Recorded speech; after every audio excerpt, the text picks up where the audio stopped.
ତମେ ସବୁବେଳେ ଟେନସନ କଣ ପାଇଁ ରହୁଛ ମୁଁ ଜାଣିପାରୁନି ଜାଣିଲ କି ନାହିଁ। ବାହାଘର ପୂର୍ବରୁ ତ କେତେ ଲମ୍ବା ଲମ୍ବା କଥା କହୁଥିଲ। ଆମ ଘରେ ମତେ ସମସ୍ତଙ୍କଠୁ ବେଶୀ ଭଲ ପାଆନ୍ତି, କିନ୍ତୁ ବାହାଘର ପରେ ସେଇ ଭଲ ପାଇବାଟା କୁଆଡେ ଗଲା କହିଲ? ମୁଇଁ କି ଜାଣିଥିଲି କି ମୁଇଁ ଜାଣିଥିଲି। ମୁଇଁ କିନ୍ତୁ ଏବେ ଗୋଟେ ଜିନିଷ ପକ୍କା ଜାଣିଲି ଯେ ବାହାଘର ପରେ ଝିଅର ତା ବାପ ଘର ପଟୁ ଭଲ ପାଇବାଟା ବଢେ, କିନ୍ତୁ ପୁଅ ତା ବାପ ଘରୁ ମାନେ ତା ନିଜ ଘରଟାରେ ବି ଭଲ ପାଇବା ପାଏନି। କେମିତି? କେମିତି କିଲୋ ଏଠେ ଘର ଲୋକ ପୁରା ଭାବୁଛନ୍ତି ତା ସ୍ତ୍ରୀ ଖାପଚର ପଡିଗଲା, ଆମ କଥା କିଛି ଶୁଣୁନି। ଏପଟେ ସ୍ତ୍ରୀ ଭାବୁଛି ଯଦି ଘର କଥା ଟିକେ କିଛି ଶୁଣିଲା, ଦେଖିଲ ମୋ କଥା କିଛି ଶୁଣୁନାହାନ୍ତି। ମାନେ କୋଉ ପଟିକି ଗୋଟେ ପୁଅ ଯିବ ଯେତେବେଳେ ମ୍ୟାନେଜ କରୁ କରୁ କରୁ କରୁ ତୋ ପଟିକି କମିଲା ବେଳକୁ ତୁ ଏଡେ ମୁହଁ, ତାଙ୍କ ପଟିକି କମିଲା ବେଳକୁ ସେ ଏଡେ ମୁହଁ। ଘାଣ୍ଟି ହଉଛି କିଏ? ପୁଅଟା ଘାଣ୍ଟି ହଉଛି, ହଁ କି ନାହିଁ?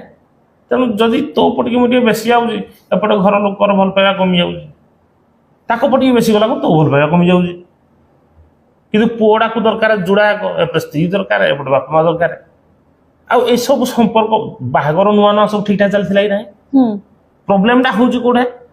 ଯୋଉଠେ ମାନେ ସବୁ ଚାଲିଥିବ ଭଲ, ଶାଶୁ ଶ୍ୱଶୁର ଭାବିଥିବେ ଯେ ନାହିଁ ଆମ ଘରକୁ ବୋହୁ ନାହିଁ ଝିଅଟି ଯାଇଛି, କିନ୍ତୁ ଯୋଉ ସାଇ ପଡ଼ିଶା କିଛି ସମ୍ପର୍କ ଦେଖି ଆଇବେ ସେଟା କିଛି ମନ୍ଥରା ଥାଇଥିବେ, ମାନେ ନାନୀ ମାଉସୀ ମାନିଲେ ଶୁଣାଏ।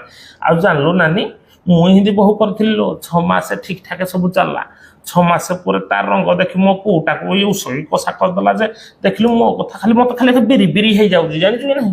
ସେ କିଲୋ ତୋ ବୋହୁ ଇନ୍ତି ସତରେ କଲା? ହଁ କେଡ଼ା ଫୁଟିବ ଏଇଟା ଆଉ, କାଳେ ମୋ ବୋହୁ ଏମିତି କରିବ ବୋଲି ହେଠୁ ଲାଷ୍ଟରେ ଏମାନେ ତାଗିଦ କରିବା ଆରମ୍ଭ କରିବେ, ଏଟା କରିବୁନି ସେଟା କରିବୁନି, ଇଏ କରିବୁନି ସେ କରିବୁନି। କିନ୍ତୁ ଆଜିକାଲି ବୋହୁ ସମ୍ଭାଳୁଛନ୍ତି?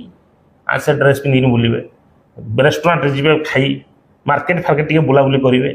ତେଣୁ ଏଇ ଜିନିଷ ୟାକୁଡ଼ା ଆଉ ଦେଖା ସବୁ ନା, ସେଟା ମୋ କଥାରେ କିଆଁ ଗଲାନି, ହେଠୁ ତ ଚାଲିବ ପଡ଼ ସେଟା।